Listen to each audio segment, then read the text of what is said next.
Humiliation, déculotté, fessé, véritable leçon de foot. On peut appeler ça comme on veut. Aujourd'hui, le FC Barcelone vient de donner une véritable leçon de foot au FC Real Madrid.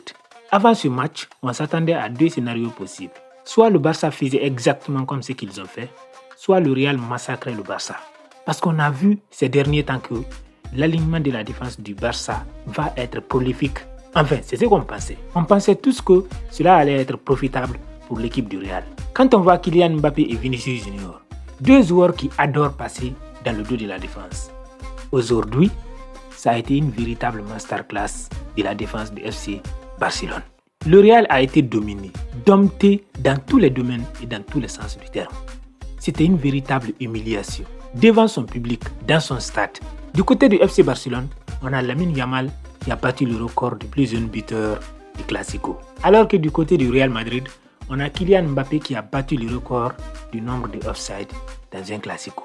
Oui, offside pour lui seul, mais c'est incroyable quand même. On dirait un amateur. Le gars court dans tous les sens. Et ce qui est ridicule, c'est que quand il n'est pas hors-jeu, il rate son face-à-face devant le gardien. On dirait que c'était un match arrangé. C'est comme si les mecs étaient là pour donner la victoire au Barça. Au début du match, moi j'étais convaincu que c'était un match qui était maîtrisé. Je me disais que tout était sous contrôle. Mais au fur et à mesure que le temps passait, on a vu un Real éclater comme d'habitude. Entre une défense qui est totalement désordonnée et qui fait tout au hasard, une attaque qui ne fonctionne pas et un milieu de terrain désorganisé, on peut dire que l'équipe du Real a vécu le cauchemar devant le FC Barcelone. Voici donc les 4 raisons pour lesquelles le Barça a mis une déculottée au Real au cours de ce Classico. La première raison, c'est bien évidemment l'efficacité du FC Barcelone. Une organisation bien maîtrisée et bien étudiée. Le FC Barcelone cette année, je l'ai déjà dit dans certaines de mes vidéos aussi, ils ont un plan de jeu qui est bien mis en place, bien rodé. Chaque joueur maîtrise son rôle à la perfection. Ils ne sont pas là au hasard. Ils ne jouent pas un football de hasard comme le Real. Non, quand tu les vois jouer, tu vois clairement que c'est un système de jeu qui a été étudié et qui est mis en place par l'entraîneur. Les transitions entre Rafinha, Lamine Yamal et Lewandowski, le milieu de terrain, la défense, l'alignement défensif, tout est parfaitement maîtrisé et appliqué par l'équipe du Barça. L'alignement défensif du Barça aujourd'hui, c'est un art. Depuis le début de la saison, quand ils jouent contre un adversaire, tu as l'impression qu'ils ont jeté un sort sur l'adversaire. Personne n'arrive à trouver la solution. Les gars viennent s'aligner au milieu du terrain. Tu as l'impression qu'il y a un boulevard derrière.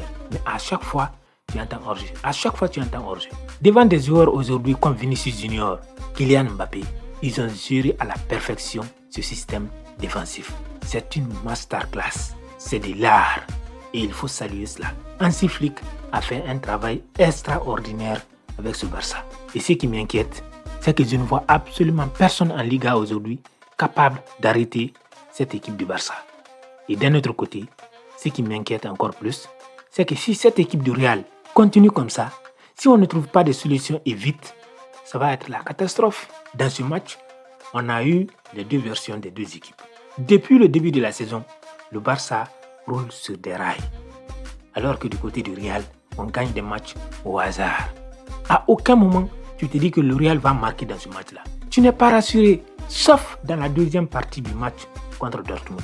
Sinon, tout le reste des matchs qu'ils ont joués, en dehors de la Super Coupe d'Europe, le reste était pratiquement des buts au hasard. Des matchs parfois qu'ils ont perdu dans tous les sens du terme, sauf au score final. Aujourd'hui, c'était la révélation. La deuxième raison donc, c'est que la relation Kylian Mbappé-Vinicius Junior ne marche pas. Et ça ne marchera jamais. On aura beau nous faire croire que ce sont les deux meilleurs joueurs du monde. Au Real Madrid, s'ils continuent d'évoluer ensemble, je peux vous assurer que ni l'un ni l'autre ne sera dans le top 10 du Ballon d'Or l'année prochaine. Parce que c'est la catastrophe. Quand Kylian a le ballon, il court, il tire dans tous les sens. Le gars est aujourd'hui incapable de dribbler un adversaire. D'un autre côté, on a Vinicius Junior. Il peut faire 2-3 actions de but dans le match.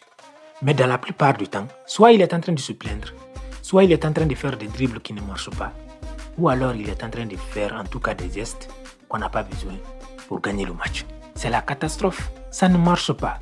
Dans l'équipe du Real aujourd'hui, vous avez remarqué que c'est Valverde qui tire les corners. Ça n'a pas de sens. Valverde est censé être au rebond pour frapper et marquer le but. Maintenant, c'est lui qui doit tirer les corners. Parce qu'il n'y a absolument personne pour tirer les corners.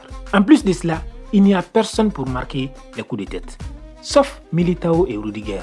Et comme je l'ai déjà signalé dans l'une de mes vidéos, le Real est incapable de dominer son adversaire. Du coup, comment les défenseurs vont se déplacer pour aller marquer des buts de la tête? Sauf s'il y a corner ou coup de pied arrêté. On n'a pas d'avant-centre. Les attaquants qu'on a sont incompatibles.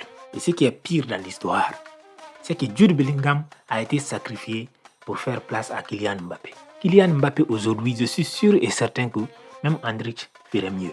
Parce qu'en termes d'alignement, quand tu vois le positionnement d'Endrick sur le terrain, tu vois clair que c'est pas la même chose. Il a le réflexe d'un avant-centre.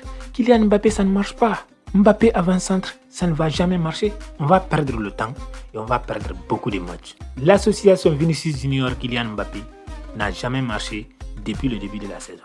Ça ne marche pas et ça ne va pas marcher. Il suffit de voir le style des yeux et le positionnement des deux joueurs. Par moments, tu as l'impression que chacun des deux veut gratter un peu sur le côté gauche.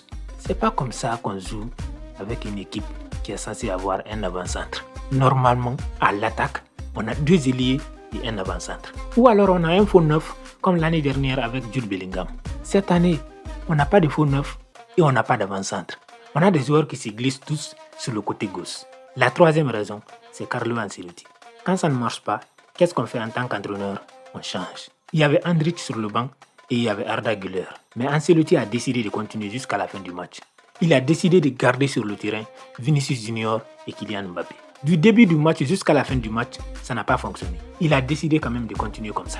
Je n'étais pas seulement surpris, mais j'étais choqué de voir ce comportement. Donc, quelque part, cette défaite, c'est aussi sa défaite personnelle. Cette défaite, c'est sa responsabilité personnelle. Les joueurs qu'il a mis sur le terrain ont été incapables de faire ce qu'il faut faire pour gagner le match. Et lui, en tant qu'entraîneur, a été incapable de changer les choses. Dans ce match, il y avait beaucoup de choses qui ne marchaient pas. Bien sûr, en tant que spectateur, on peut dire qu'on voit les choses faciles. Mais quand tu regardes un match, tu vois une équipe qui ne donne pas quelque chose de bon. Ce qu'on remarque généralement, c'est que les entraîneurs font des changements. Soit ils changent le système, soit alors ils font des changements pour remettre d'autres joueurs dans le jeu. Ancelotti n'a fait ni l'un ni l'autre. Il a totalement raté sa tactique. Il a totalement raté ce rendez-vous. Et ce qui fait encore plus peur, c'est que l'effectif du Real qui a joué aujourd'hui est probablement le même qui va jouer les prochains matchs. Et 90% des joueurs qui étaient sur le terrain aujourd'hui vont être sur le terrain durant toute la saison. La quatrième et dernière raison, c'est la défense du Real. C'est une catastrophe cette année. La défense du Real était l'une des raisons pour lesquelles le Real gagnait ses matchs l'année dernière. Parce que la plupart du temps, le championnat est gagné avec des 1 but ou 2 buts à 1. L'équipe qui concède moins de buts est toujours l'équipe qui remporte le championnat. Souvenez-vous de l'Atlético Madrid 2013. C'était exactement ça. Donc le Real aujourd'hui encaisse plus de buts qu'il n'en faut. Quand tu encaisses autant de buts et toi tu n'arrives pas à marquer autant de buts, c'est que c'est sûr que tu vas te retrouver derrière dans le classement. Aujourd'hui, contre des petites équipes, probablement ça va marcher.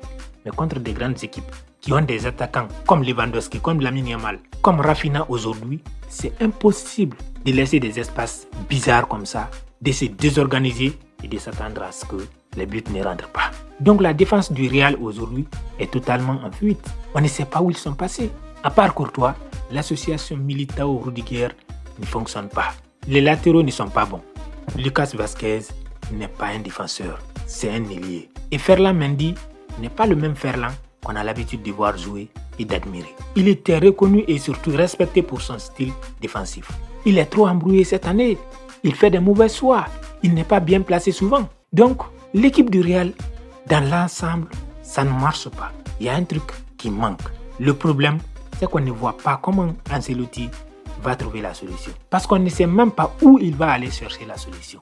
Parce que la seule solution que moi je vois aujourd'hui, c'est d'enlever soit Kylian Mbappé, soit Vinicius Junior et mettre un avant-centre. Ou alors faire jouer Jude Bellingham dans sa position préférentielle. Mais ça, ce n'est que mon avis. Moi, je ne suis pas l'entraîneur, je ne suis pas le président du club. Ceux qui décident doivent prendre des décisions. Une chose est sûre, et c'est triste à dire, depuis l'arrivée de Kylian Mbappé, le Real est méconnaissable. Ce n'est pas seulement de la faute de Kylian, mais c'est comme ça. Malheureusement, c'est le constat amer. Si vous avez aimé cette vidéo, likez, abonnez-vous à la chaîne. N'oubliez pas de partager à d'autres personnes.